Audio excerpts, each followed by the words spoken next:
Police department తర్వాత మన state government Telangana government మన ముఖ్యమంత్రి గారి ఆధ్వర్యంలో ఈ నెల మొత్తం కూడా ఎందుకంటే ఇప్పుడున్న పరిస్థితిలో అన్నిటికన్నా మనం బాగా వరి అయ్యేది ఏంటంటే రోడ్ యాక్సిడెంట్స్ దీనికి మనకి రోడ్డు భద్రత నెలగా ఈ నెల మొత్తం జనవరి మొత్తం కూడా రోడ్డు భద్రత నెలగా గుర్తించి ఎవ్రీడే ఒక కార్యక్రమం చేయమని నిన్ననే మాకు వీడియో కాన్ఫరెన్స్ అయింది. కలెక్టర్ గారు మేము తర్వాత ఆర్టీఓ డిపార్ట్మెంటు అందరూ కూడా దీని మీద మేము ఎవ్రీడే ఒక ఏరియాలో ఈ కార్యక్రమాలు చేస్తున్నాము. ఎందుకంటే ఇక్కడున్న కూర్చున్న మీ అందరికి కూడా వెహికల్స్ ఉన్నాయి, అందరికీ ఉన్నాయి కదా. మీరందరూ కూడా ఒక్కసారి ఆలోచించుకోండి, మనము భద్రతా ప్రమాణాలు ఏమైనా పాటించుతున్నామా. ఎందుకంటే మీకు చెప్పేది ఏంటంటే ఈ జిల్లాలో లాస్ట్ పోయిన సంవత్సరం 24లో 320 మంది రోడ్ యాక్సిడెంట్ చనిపోయారు. 320 మంది చనిపోయిన వాళ్ళందరూ ఎవరు అనుకున్నారు? అంతా వెరీ యంగ్ పీపుల్, వాళ్ళంతా కూడా 20 years నుంచి 40 years ఉన్న వీళ్ళే చనిపోయినారు మొత్తం అంతా. ఏ కేసులో కూడా మర్డర్స్ మొత్తం కూడా జిల్లాలో 10 కాలేదు, తర్వాత ఏ కేసులో కాలేదు. మనకి బాగా చనిపోయే అంటే 300 మంది ఒక జిల్లాలో చనిపోయారంటే యంగ్ పీపుల్ అంటే అసలు మీరు ఒకసారి ఆలోచించుకోండి ఎంత ఘోరముగా మన భద్రత ఉందో. మనకి వెహికల్స్ తోలుతనం, మనకి హైవేస్ ఉన్నాయి.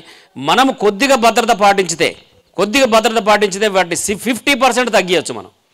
ఎట్లా అంటే ఏ యాక్సిడెంట్ అయినా చూడండి మీరు, సాయంత్రం పూట అయితే మొత్తం అంతా వాటిల్లో ఎక్కువ యాక్సిడెంట్స్ కూడా 2-wheeler వాళ్ళు చనిపోతున్నారు. దీంట్లో 50% ఏమో రోడ్ ఇంజనీరింగ్ ప్రాబ్లం ఉంది, 50% తోలేవాళ్ళ ప్రాబ్లం ఉంది. ఆ 50% తోలేవాళ్ళ ప్రాబ్లంలో 90% ఏమున్నదంటే డ్రంక్ అండ్ డ్రైవింగ్ ప్రాబ్లం ఉందంతా. అర్థమైందా? ఈ డ్రంక్ అండ్ డ్రైవింగ్ చేయడం వల్ల మనం అనుకుంటాం ఎంతమంది ఫ్యామిలీస్ పాపం యంగ్ పిల్లగాడు చనిపోతే భార్య రీసెంట్గా మ్యారేజ్ అయింది, 2 పిల్లలు ఉంటారు, వాళ్ళ బతికేం కావాలో ఒకసారి ఆలోచించుకోండి మొత్తం. చాలా మీరు అందరూ ఆలోచించుకోవాలి. మీరు అందరూ కూడా చాలామంది ఏం చేస్తారంటే వాళ్ళ కొడుకు బండి కొనిస్తారు, వాడికి బండి 1,00,000 రూపాయలు బండి ఇస్తాడు, కానీ వాడు 1000 రూపాయలు పెట్టి లైసెన్స్ తీసుకోరు.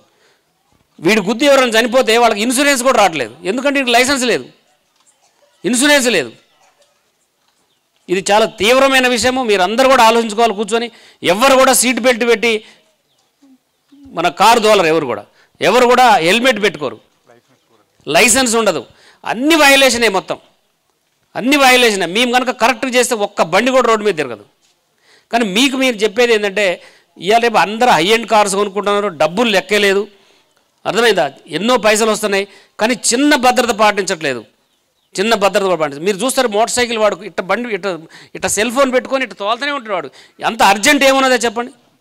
వాడు పక్కకు ఆపుకొని 2 నిమిషాలు మాట్లాడుకుని పోవచ్చు కదా. పోనీ రోడ్డు క్రాసింగ్ కూడా అంతే, ఇట్లా మాట్లాడుతూనే ఉంటాడు, బండి పోతూనే ఉంటాడు. ఎవడో గుద్దేస్తారు, ఈడు చచ్చిపోతారు, లేదంటే ఈడు గుర్తు వేరే వాడు చచ్చిపోతారు మొత్తం. ఇది చాలా తీవ్రమైన విషయము. మేము అన్ని ఏరియాలో మీటింగ్ పెడుతున్నాము, కానీ ఎంత మీటింగ్ పెట్టినా కూడా మీలో మార్పు రాకపోతే ఇప్పుడు ఎవరు ఏ మనిషిని మారలేడు. ఎవరు మారుస్తారో సొంతంగా మనం మారాలి ఫస్ట్. మనకు కొద్దిగా దీంట్లో 6 సెన్స్ పనిచేయాలి. బండి ఎక్కగానే మనం సీట్ బెల్ట్ పెట్టుకోవాలా, తర్వాత మనకి ఎవరన్నా 2-wheeler పోతుంటే ఎవరు ఫోన్ చేస్తే పక్కకుండి మాట్లాడాలా అనే సెన్స్ మీ అందరూ రావాలి. తర్వాత మనం ఏడన్నా మందు తాగితే ఆ రోజు ఆ బండి 1 గంట సేపు ఏడన్నా ఆగి డ్రింక్ చేసి బండి తోలొద్దు.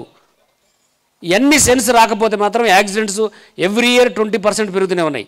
కానీ పోయిన సంవత్సరం 24లో మేమందరం కూడా మా ఎస్ఐలు, సిఐలు అందరూ కూడా, డిఎస్పీలు అందరూ ఇన్వాల్వ్ అయ్యి మేము రోజు డ్రంక్ అండ్ డ్రైవింగ్ చేయడం వల్ల, బాగా చెక్ చేయడం వల్ల మనం 23లో 321 మంది చనిపోతే మొన్న ఈ సంవత్సరం ఓన్లీ 301 మంది, అంటే 20 మందిని మేము తక్కువ మరణాలు తగ్గగలిగినాం. మేమంతా జనరల్గా ఏంటంటే ఎవ్రీ ఇయర్ 10% 20% పెరిగింది, మేము 7% తగ్గగలిగినాం.